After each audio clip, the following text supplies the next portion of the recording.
Fooled ya. There were so many ideas that I started to have while I was making this video. If you haven't seen this video, that's kind of a spoiler, so go watch it before you see anything else about it. But man, I just kept coming up with cool things to try out with this, and I want to show you this. It's a neat trick. So the technique is a super strong and reliable way to fasten marbles together in a process that the analogy that I use is to soldering. It's very similar to solder because of the way that the epoxy will follow the heat. Well, if you want to make a circle, you just grab, in my case it was 9 at a time. This bowl is at an angle, so they're gravity fed. And now you just start in the middle, put a drop here, then a drop there, then a drop there, and just let them rest for a moment. I did it in 3 parts. And now I'm going to finish the connections to complete the circuit.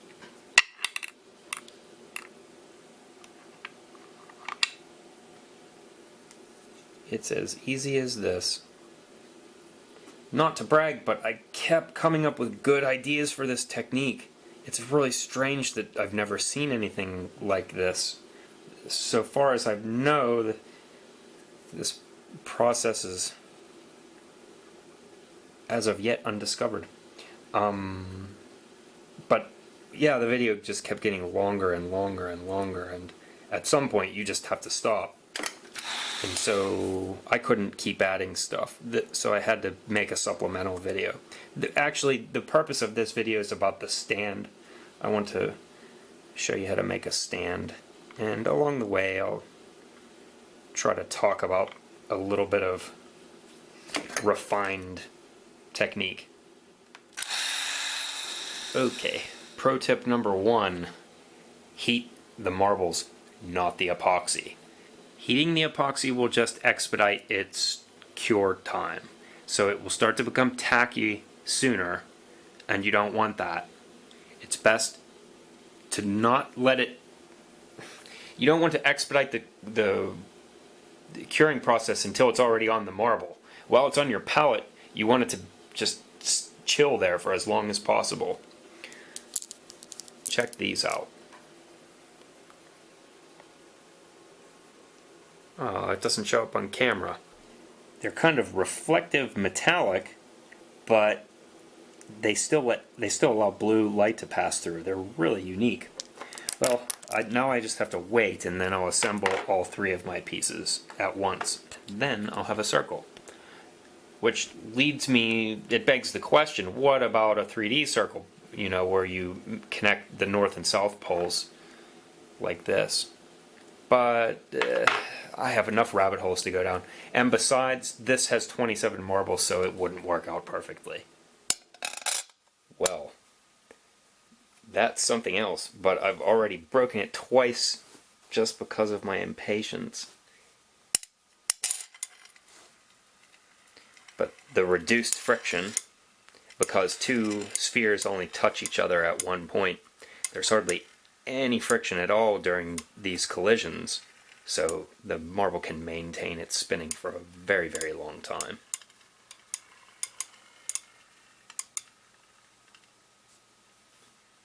A very, very long time. But beyond that, I'm not really sure what to do with this ring.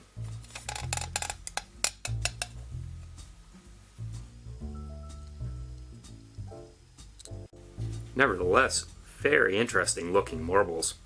I think if you were to fill the entire circle up with other types of marbles and then make all the connections in between, you could make a solid circle. It would make a lovely window hanging, maybe like a decoration.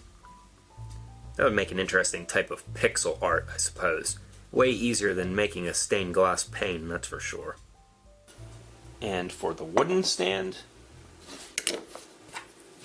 let's make a little dome, maybe like a portion of a sphere, like the bottom of a bottle.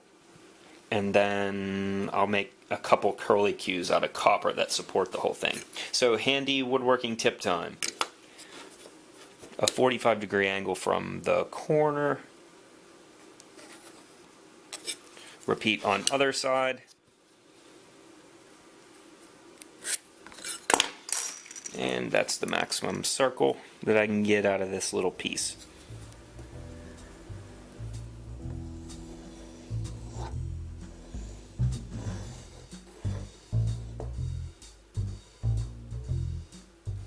This is a very common mistake, and I want to point this out right now. Before you cut your circle, because it's easy to get antsy to cut your circle out, finish your geometry.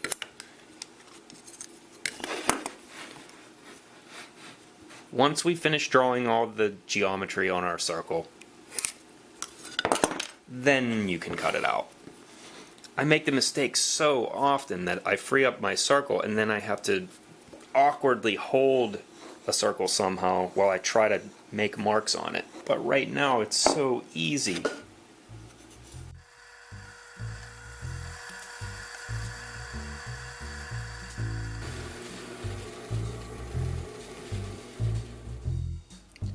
Now this hole stops about a 1/4 inch shy going through, and that's for threaded rod.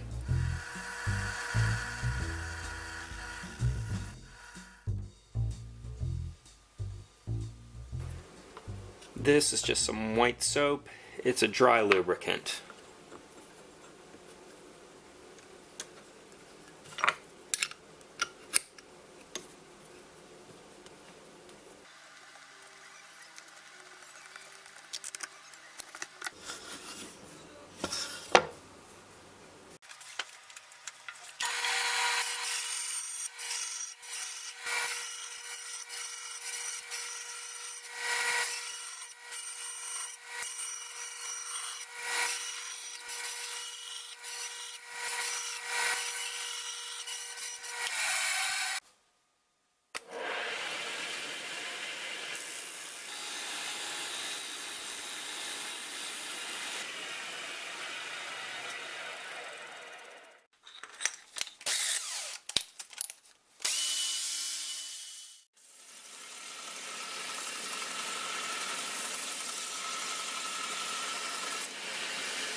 It can be embarrassing to have to learn the same things over and over and over again.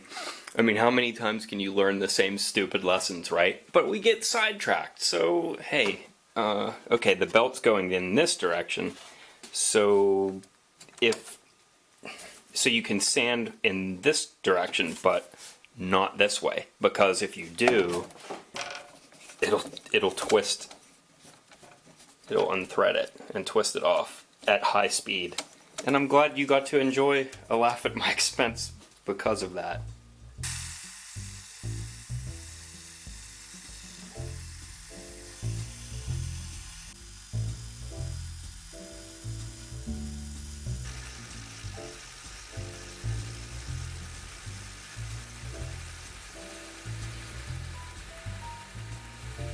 Hey, I did come up with a reasonably good form by the end. I held it like this and used it against the disc sander. Much better. Why didn't I use a lathe? Oh, I don't know. Because I didn't feel like it.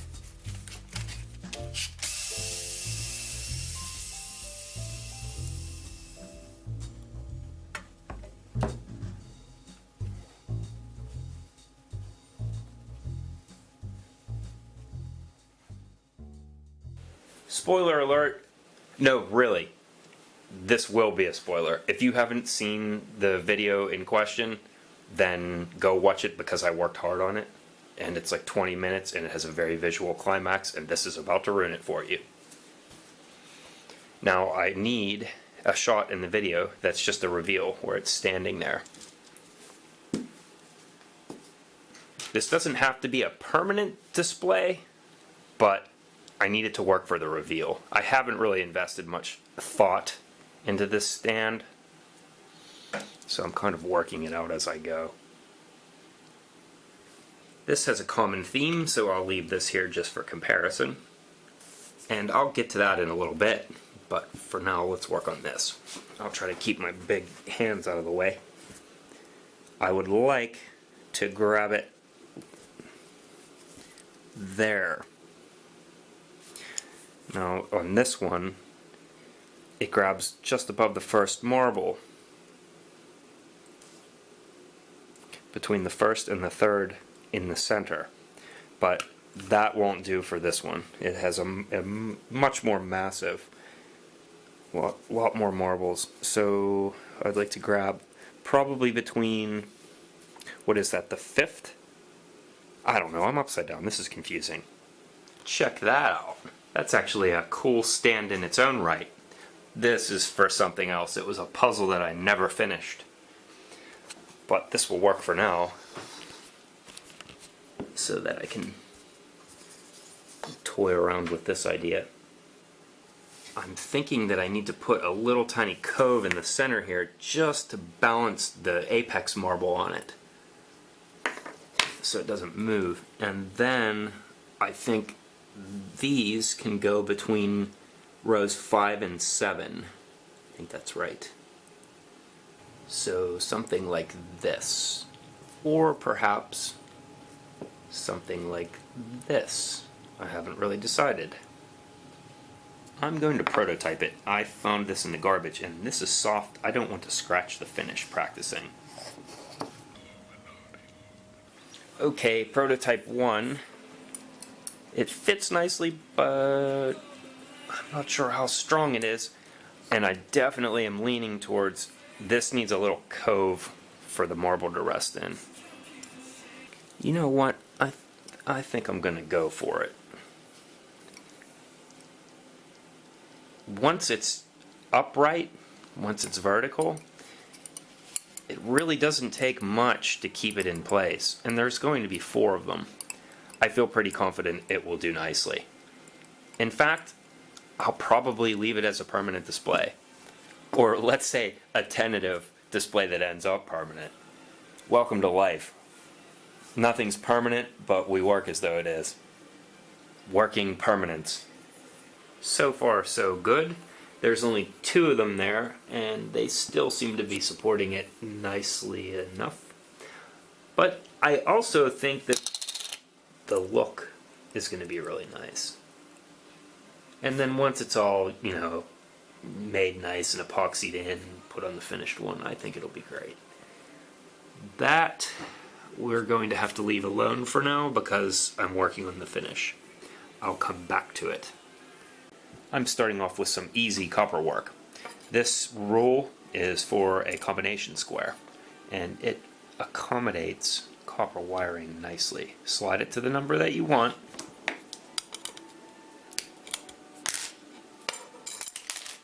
Yes, copper is soft, but it can still cut you. These sharp ends like this, from snipping it, I like to file them down. Here's the difference up close. I don't always do it, but you know what? I don't always wear safety glasses when I use a table saw either. Grab it at the end, roll it back on itself. I swear I've just made this exact video at some point. And now, the farther back you keep your finger, the more organic the bend will become.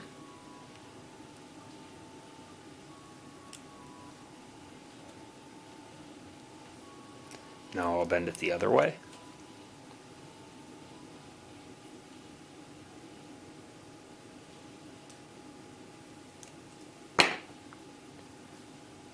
And now I want to make 4 that are exactly the same as that. If you're not getting results like mine at first, don't be surprised, but don't be discouraged. I've had a lot of practice.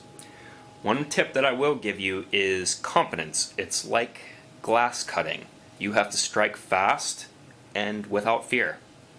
Distraction time. This mineral is called tiger's eye.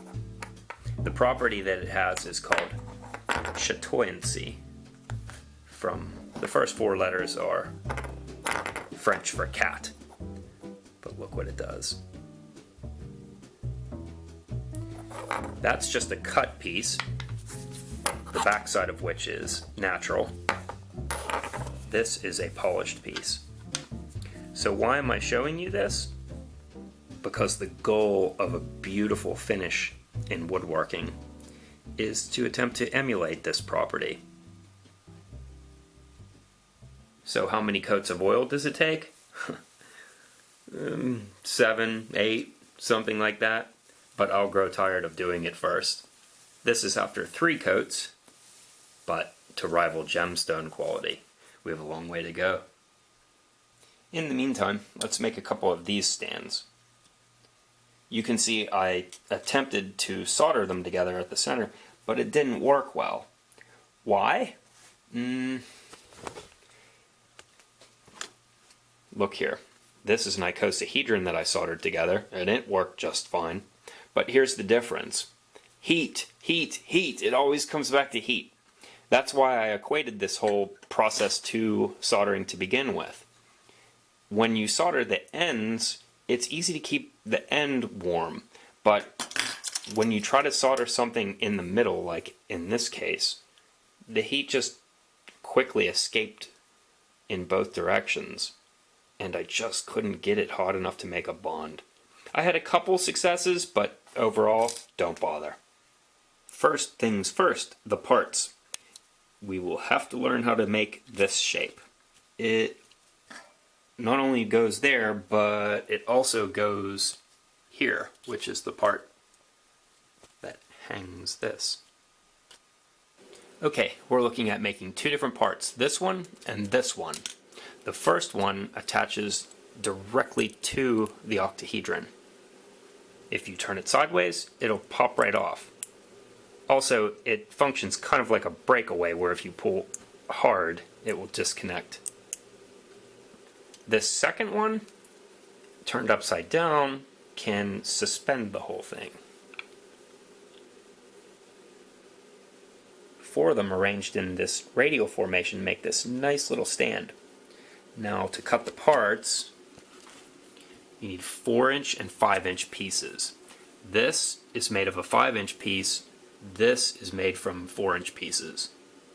I'll show you how to make this part first, the 5-inch one. Start by bending it in half. Keep your eye on the ends. You want the ends to meet like so. And now we find out how graceful we are at the vise.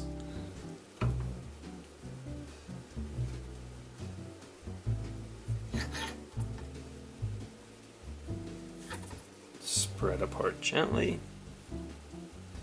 Now some needle nose work, starting with a twist in on itself, or a roll maybe. Yeah, that's more of a roll. Same thing on the other side.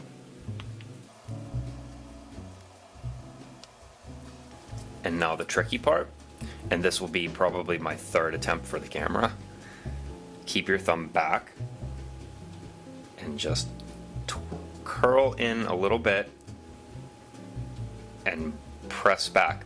You want to use both hands. Curl with both hands. It's a very hard to explain motion.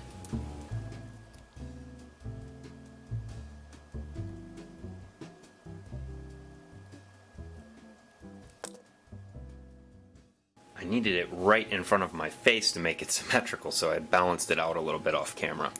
At this point it should just snap right on. Luckily this part is easier to bend.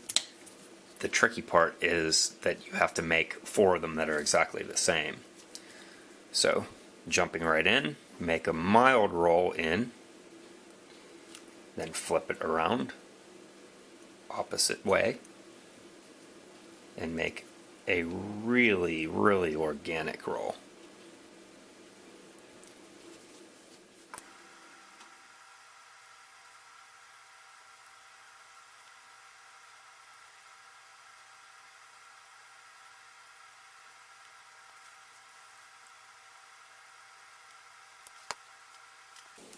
Sometimes I think I'm of 2 minds. One of them prefers order and symmetry and perfection. And then another part of me recognizes the impossibility of that. And that part of me likes this, to use the word again, organic, sort of asymmetric and imperfect approach to aesthetic beauty. So I'm pairing them off, and each set I'm matching with another that's similar to it, but not exactly perfect.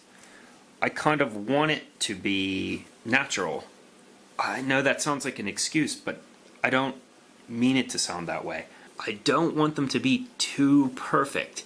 I could make a jig or something like that in order to affect perfect if that was my goal, but it's not. I'm thinking of a vine growing or some other structure in biology where it's very similar to its counterpart but never identical. Well, I hope all that doesn't sound corny or pretentious to you, but I'm telling you not to worry too much about perfection because it will be okay.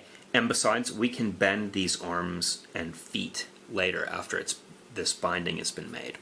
Okay, on to our final lesson in epoxy. Just 2 droplets at a time. I made that entire beastly thing only using 2 droplets at a time and 2 toothpicks. 1 toothpick here where I make my mess, and my second toothpick, which surprisingly I don't have it ready. Here, I usually keep it right there because then the heat gun doesn't blow it away. And by the way, in case you were wondering, that entire octahedron used less than 1 tube of epoxy. We're making a sort of tack weld. You can see it follow the heat nicely. Now I have 5 minutes to adjust it. Now twist free if necessary, and on to the next step. Okay, tape down some tape, like I did here, and that can secure it. I guess I could have done this in the last step too, huh? Oops. Probably not the most elegant procedure, but it will work. We're only making tack welds, and we'll adjust them after they're in place. Copper warms very easily, but it's still a house of cards right now. I'll let this set up for about 5 minutes, and then I'll make adjustments, bending it into place so that they're positioned exactly how I want them to be. This binding in the center is actually just some old copper wiring from some extension cord. You just have to remove a single strand.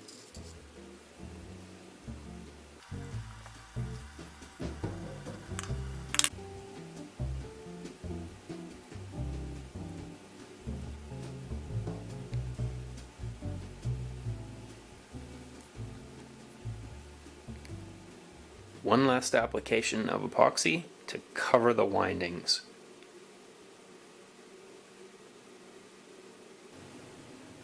This is maximum zoom on my camera, so it would be difficult to overstate just how close these shots are. I'm using lenses. This is tiny.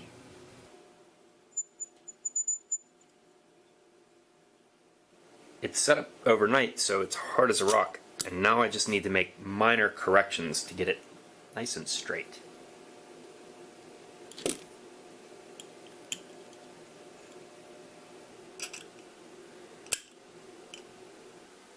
Okay, back to this thing. I'm at the drill press. Remember our word for the day? Chatoyance. It's on its way. I think this is 4 coats, but I still have a ways to go. I'm using a 1/2 inch core box bit in the drill press. Yes, that's a router bit, but it will be okay. I'm connecting the dots, north to south, east to west, just to find the midpoint.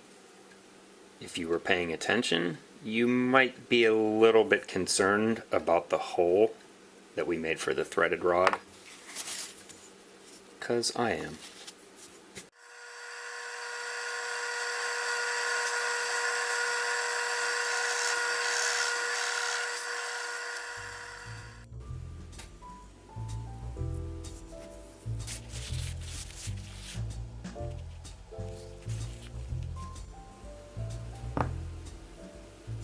It's a bit tricky to capture it on camera, but you get the idea.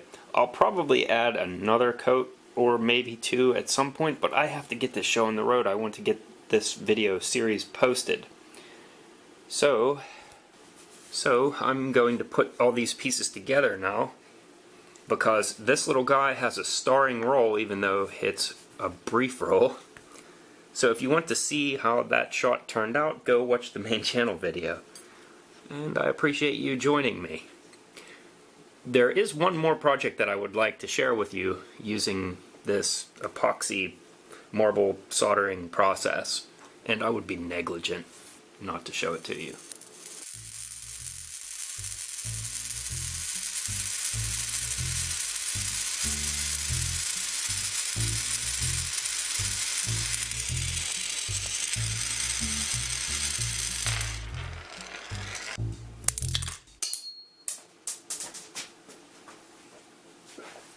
Ha! Still good.